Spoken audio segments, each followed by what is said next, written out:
Dans ce chapitre, nous allons aborder la gestion des déchets. Un sujet qui touche à la fois l'environnement et votre quotidien en tant qu'ADVF. Parce que oui, gérer les déchets, ce n'est pas juste l'action de jeter dans une poubelle.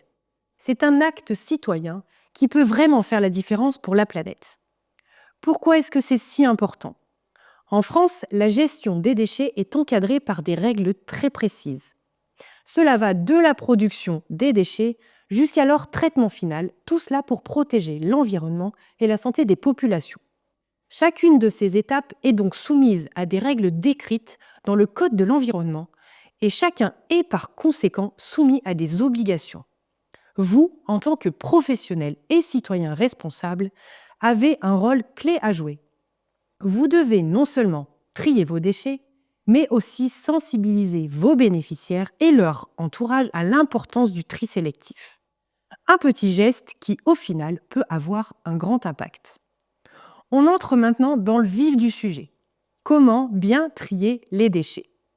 Chaque type de déchet a sa propre poubelle en fonction de sa nature, et même si certaines règles peuvent varier d'une région à l'autre, par exemple, dans certaines régions, vous pouvez trouver un bac bleu qui est là pour collecter tous les déchets papier.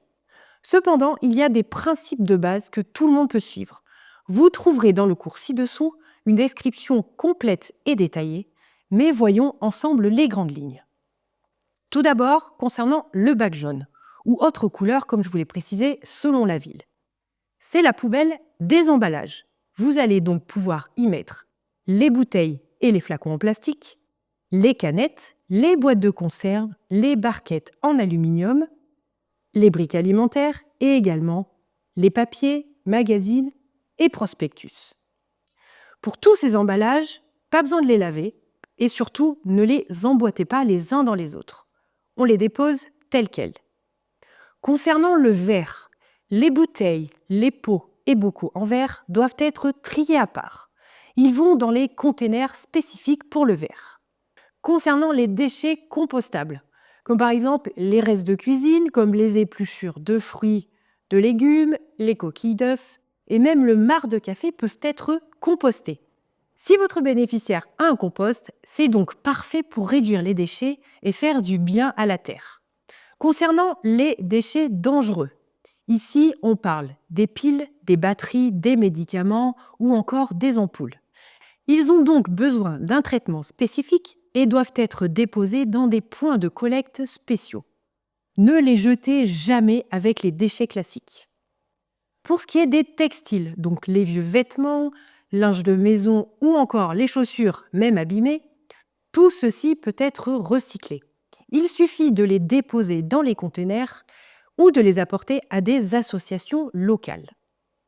Et si on ne sait pas où jeter quoi, pas de panique, renseignez-vous auprès de votre collectivité. Chaque ville a ses propres règles, mais en général, les bases restent les mêmes. Au-delà de trier correctement les déchets, vous avez un rôle de sensibilisation auprès de vos bénéficiaires. Vous pouvez les aider à adopter ces gestes simples et leur montrer que le tri des déchets, ce n'est pas si compliqué et que cela contribue à protéger notre planète. En quelques mots, la gestion des déchets, c'est un ensemble de petites actions au quotidien qui, mises bout à bout, peuvent réduire notre impact sur l'environnement. Nous allons maintenant passer au chapitre suivant.